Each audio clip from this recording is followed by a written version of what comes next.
दुर्लभ भावना। श्रावक के 4 प्रकार बताए गए। पहला है सुलभ बोधि श्रावक। सुलभ बोधि श्रावक यानी जिसके लिए बोधि सुलभ है, जो हलुकर्मी है, जिसको बोध मिलने की संभावना बहुत अधिक है। भले उसको सम्यक रत्न न मिला हो, पर वह हलुकर्मी है। और दुर्लभ बोधि जैसे एक अभव्य जीव, जिसके लिए तो परम दुर्लभ है, उसे मिलेगा ही नहीं। पर ये बोधि क्या है जो दुर्लभ भी है और जिसे हमें सुलभ बनाना है, जिसे हमें प्राप्त करना है? वह है क्या?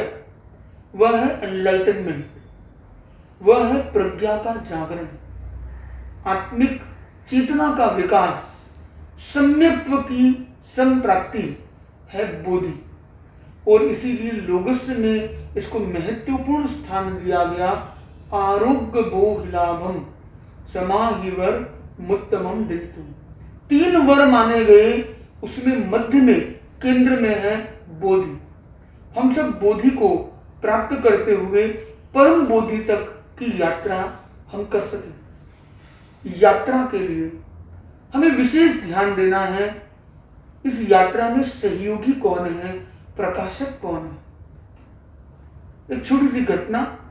एक बालक खेलते खेलते एक तालाब के पास पहुंचा और मजाक मजाक में उसने एक बड़ा सा पत्थर उठाया और पत्थर को उठा के जोर से तालाब पर फेंका। तालाब पर एक हरे रंग की मोटी काई की परत आई हुई थी। उस पत्थर के प्रभाव से उसमें छेद हो गया।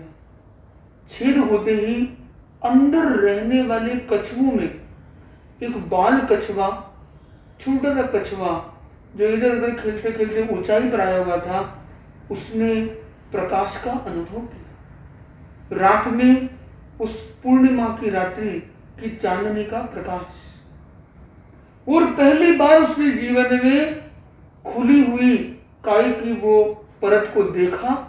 उस छेद से उसने अपने मुख को निकालते हुए निहारा उस आकाश को। उस अंधेरे में भी चंद्रमा और सितारों का जो प्रकाश था उसको अति भव्य बना रहा था। आसपास वृक्ष, पर्वत, मालाएं और सारा एक मन भावन दृश्य देखकर वो बड़ा आलोकित हो गया। उसके लिए एक दिव्य एहसास था, एक डिफरेंट अनुभव था। उसने देखा पहली बार कि दुनिया कितनी विशाल है और कितनी सुंदर है।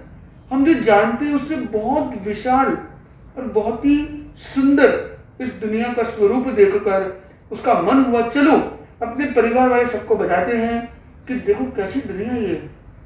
सबको जाकर वो स्टोरी बताता है, अपने एक्सपीरियंस शेयर करता है, पर लोग उसे स्वीकार नहीं करते।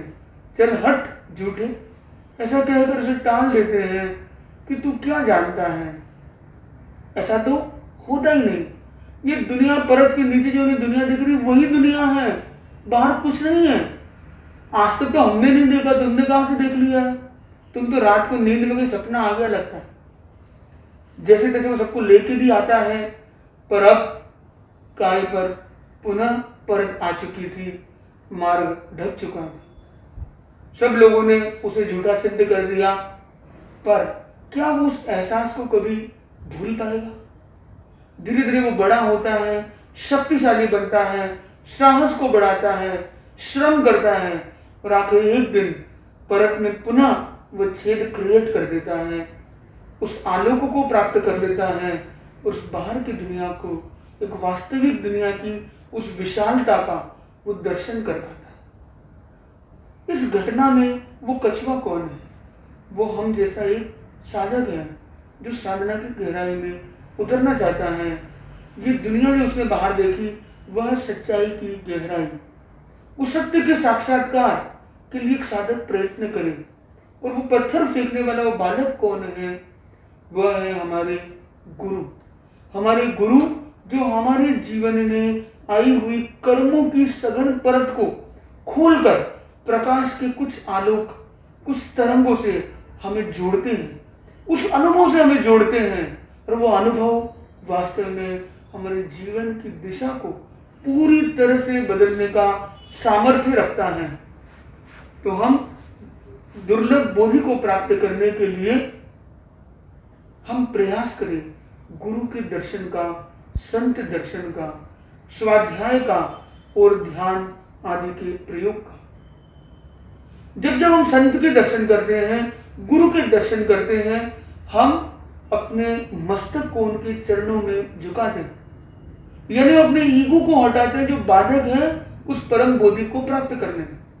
दूसरी बात, जब हम वंदन करते हैं, हम अपने दर्शन केंद्र को उनके दाहिने पैर के अंगूठे से जोड़ते हैं। गुरु के दाहिने पैर के अंगूठे से निकलने वाली पवित्र रश्मियों से हमारा दर्शन केंद्र का ब्लॉक भी खुल जाए और आलोकित हो जाए हमारी चेतना।